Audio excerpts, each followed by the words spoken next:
Battle of the Challenges podcast with Vincent Cloud, and this is the Premature Pre-show for season 29. And totally premature. I have no idea what the season is. I've heard some rumors. I've read some rumors more appropriately. It's free agents, which is a huge bummer to me. But then apparently there's a twist with the casting. I guess I'll just say it right now. The champions, all those champions that I've mentioned in part 1 and who I'll mention in part 2, they show up about 10 days after the rest of the cast, which to me sounds so fucking weird, but like in a bad way. You know what I mean? Like none of it sounds cool. I'm like, wait a minute. So the champions show up 10 days after everyone else, which means what? You know, it actually sounds like some bullshit. So obviously the champions get to, sit out maybe, let's just say 2 episodes worth, perhaps 3 episodes worth of eliminations. So that is truly bizarre.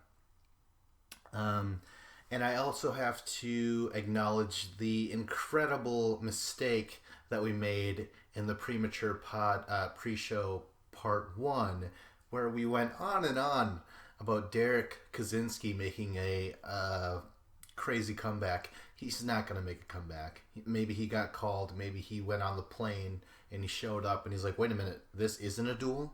This is a free agents? And then they're like, no, actually, it's not even a free agents. It's something else. He was like, fucking no, not at all. This is not this. What I want is a duel, and that's what Darrell wanted, was a duel. So I have no idea what all this new 10 days later, all the champions show up business means. No idea. But there's no Derek. There never was. So ignore all that from part 1, but still check it out. All right. But let's get on to part 2. And this starts off with Laurel. Laurel Stuckey. She's had 3 final losses and 1 final win. She's never been defeated in elimination. She is probably the most... she is the best female challenger, and she's still active. I am totally surprised. She was last here on Free Agents 1, which, again, this isn't even Free Agents 2, but for some reason, this is I'm guessing season 29 is a mutated version of Free Agents. Let's just consider Free Agents as the flu, where the flu virus actually mutates year after year, and we always got to come up with a vaccine and shit like that. So yeah, Free Agents has mutated, and the side effects is Laurel. She's back. Yeah, there you go. So yeah, she's fucking here. Last seen Free Agents, she won the goddamn thing, and she also butted heads with everyone's favorite other favorite champion, Cara Maria, the winner of Battle of the Bloodlines. And those two started off as rivals. Then they were actually friends for the majority of Free Agents, and then they turned on each other. And that was just this crazy story that was part of Free Agents. It really made it more memorable in my mind. So yeah, Laurel's back. That's awesome. So let's go to the next person on the roster, CT, the Beast. He's a huge fucking star. Like, if people think that Bananas is a star, which he is, CT is definitely as big a star as Bananas is. He just doesn't happen to have all the wins behind him. The official wins by winning the final and shit. But CT's back. He was last here on X's 2. And he was only around for 3 episodes. And that's when his ex, DM, got sick, terminally ill, and would later pass on. And then he wouldn't reappear on any challenges as a formal contestant. He showed up as a cameo in Battle of the Bloodlines, where he demoed a mission for everybody, and then later on he showed up for an elimination, just a one-off. It was great, kind of like his Cutthroat appearance. And but yeah, he hasn't been seen officially since Battle of the Exes 2. But I would almost say he wasn't officially around even on Battle of the Exes 2, because all he did was, he had like 3 episodes and he flirted with Diem, and then it all went horribly downhill for the two of them. I would actually say his official last appearance was Free Agents 1, which again, like I assumed this was a Free Agents 2, unwillingly. I'm just like, God damn, it's a Free Agents 2. It's all about luck and bullshit and stuff like that. But there's a twist. I don't know what it is, but CT was on Free Agents 1, and he was a prominent figure. He did really well in the missions. He had 2 amazing elimination appearances. One against Leroy, and one against, by luck, again, this is Free Agents. This is the luck of the draw, just like Rivals 3, where they draw the skulls. Well, they have to flip skulls on this one. And there was no mission leading into it. This was just like, hey, randomly, let's decide who's going to go against one another before the final. So, I mean, there's no sense of like, okay, well, since you lost, you are in the draw once again. No, it was just a free-for-all, and it ended up being CT versus Bananas in a puzzle elimination. CT, who is the puzzle master, versus Bananas, who is just barely above the water when it comes to puzzles. He's had some shit luck with puzzles. And what the fuck happened? Bananas beat CT in a puzzle elimination round. That was absolutely nuts. And I mean, hey, it shouldn't have been there, though. CT should have been in that final. CT should have beat Bananas in a puzzle and then won the final, or never have the random elimination so Bananas and CT can face each other in a final. But no, the producers, they like people being cheated in some way. It's this feeling that they love to evoke and love to happen on their television show. So anyways, CT, 4 final losses, 1 final win. I mean, this guy has beaten Bananas before, and I'm glad that he's here, because Bananas just won again for the 6th time previously. So there you go. CT's back. Next we have Latoya Jackson. She was previously seen and only seen on Free Agents, where she did pretty good. She had that first episode premiere elimination against Jemmy, where she just fucking put this veteran in her place, let her know that she's fucking like, hey, this is new talent right here. I'm fucking fresh. I'm here to fucking make a scene. And she did. I thought she was very entertaining on camera, in elimination, on missions. She did just fine. But her luck ran out in her next elimination. I mean, it was non-existent. She was against Carmaria in an Oppenheimer thing, basically Hallbrawl just running into each other and shit. And I remember she tripped, quote unquote. I actually don't think she tripped. I actually think that she fucking got psyched out by Carmaria's rage. This fucking train just barreling down the hall, just waiting to hit her, And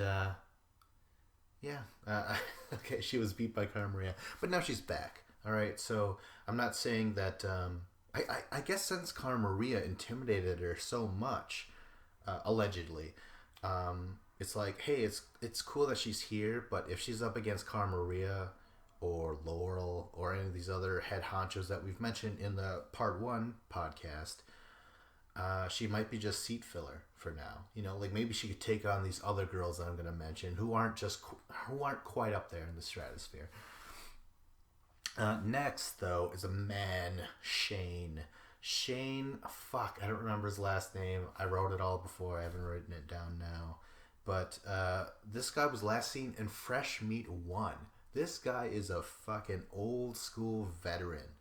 I mean, basically every veteran who appeared on Fresh Meat 1 were like total icons of what came before them. You know what I mean? Like what the challenge would turn into. Like the challenge was forever changed once Fresh Meat 1 appeared, because the casting changed, the whole attitude towards things changed. It really was a change for the darker. I'm not going to say for the worse, but a change for the darker, more cynical, all that stuff. It's basically what the challenge has become today. Before that, it was very bright and sunny, and like people just having, like food eating contests or sitting on blocks of ice, and silly stuff like that, but fun stuff. And there was a mix of great human achievements, great feats of strength, or overcoming the odds or your fears and all this other stuff. But now it's more physical and cynical and bloodthirsty and shit like that. But before, that's where Shane comes from. And yeah, he was last seen in Fresh Meat 1. He was sent to elimination about almost midway through the season. He does a pretty good. He does pretty well in terms of the politics. He doesn't really make a lot of enemies or anything like that. But eventually, they're looking at him and they're like, okay, well, what are you going to give us now? Eventually, everyone has to prove their worth. And he went into elimination with his partner Lynette against Wes and Casey. And Wes and Casey were going on this crazy long winning streak in the elimination, and Shane and Lynette just could not stop them. So yeah, that was the last time he was seen. That was a long fucking time ago. That's crazy. I want to say 2005 or 2006, which just seems like a lifetime ago. Okay, and then next, Amanda Garcia. She was actually here on Rivals 3. That was her premiere. She had a mouth, like she would not step down from any confrontation. And she would also not have a conversation with someone without instigating a confrontation. Like she was just out for blood. Like this chick was just swinging at everyone and everything, just mad at the world, mad at the show, all that shit. And she won an elimination, and then she lost an elimination. Her and her partner were a victim of rookie, the target of being a rookie, and from Are You the One, I believe. But yeah, she's back, and I'm glad to see her here. She was good. Next, we have Corey. I really like Corey. Last seen from Rivals 3, where he was doing a great job in terms of performance, in terms of politics especially. But then the politics, eventually people did tire of it. Maybe he was too well versed in them, or not enough. I don't know. I guess apparently if you're too political but not good enough politically, it'll rub people the wrong way, because they were like, hey, Corey, you have a deal with everyone, like, so clearly you're only out for yourself. So he was thrown into his very first elimination. He's been involved in an elimination before on Battle of the Bloodlines, but he wasn't personally responsible. It was his cousin Mitch. But this time it was it was him and his partner Ashley, and they both lost fair and square against, I would totally feel comfortable saying, underdogs in God, what were their names called? God damn it. I don't know. There were two little rookies. Fuck, I don't remember. Christina and Nate. There we go. Thank you very much. But yeah, they lost fair and square. So I'm like, well, I like Corey. And he's been in one final before, Battle of the Bloodlines. He got in second place, but yeah, you never know. I mean, he's entertaining in terms of personality, but you don't know what you're going to get in terms of the performance physically in missions or eliminations or finals. Okay, so next we have Marie Rhoda or Rada. I don't know how to pronounce her name, but she has been around. She was back in Battle of the Seasons 2 or Battle of the Seasons 2012. Some kids today don't know the fact that Battle of the Seasons, the one that happened in 2012, was actually a sequel to another Battle of the Seasons way back in the day. God damn it, I don't remember how long ago that was, but it was quite a while back. But yeah, Marie was there. She was on Team St. Thomas. They didn't win. They didn't get to the final. They might have won maybe once. I am not entirely sure at all. I think they might have, but if they didn't, I wouldn't be that surprised. It wasn't a great team, and but she was feisty. If that's a positive, if that's what you want to hear, she was feisty. She got in fights. But you know what though? Sometimes that can transfer into missions. Sometimes it can't, i.e. Nani. So, I don't know. We'll see how that goes. Next, we have Dario. Dario is probably the only successful immigrant from Are You the One? Because if you think about it, a lot of these Are You the One people, like, they just rub people the wrong way, you know? They, like, we just look at them and we just completely dismiss them, or we suspect them of being just criminals and shit. Like, this is fucking, you know, this is real life shit where we're like, oh, you know, they look different, they're from different shows, you know? Like, but what's the difference? It's all MTV and this is all just one world. Yeah, that's right. I'm getting political right now. No, Dario, I'll say that he won me over, for instance, because you know, he's not completely annoying in terms of the personality, like a lot of Are You the One people. He was able to rise above that. He was involved in an alliance on Battle of the Bloodlines. And then he was able to win a mission and gain power, but what he did with that power was very questionable. A lot of people hated him for it because it was him turning on his own alliance that he did establish back in Battle of the Bloodlines, but yet that was full of inner turmoil. So it's crazy. Like, I don't know exactly how to feel about Dario. But I don't think it's negative too much. He has disappointed me when he had the chance to take down, say, Bananas. Not even just say Bananas, but yeah, it was Bananas. Like, he is a huge power in the house, and instead he chose to vote against his own alliance because he was hurt personally. It was an ego thing. So the more I crack this down, the more I spell it out for you guys and for myself. I'm like, God damn it, Dario. You know, like he did win that mission, but then I don't remember him winning too many. No, he won a lot in Battle of the Bloodlines. It was a big team thing, but I don't know. I'm really not sure. But he's not. He's successful in terms of Are You the One? You know, I don't consider him being apart from any other genre or any other, you know, I think he's the challenge. So, yeah. And so, finally, Nelson. I don't remember his last name, didn't write it down, but he was last seen on Rivals 3 as Amanda Garcia's partner. He is also Are You the One? And he's brought back.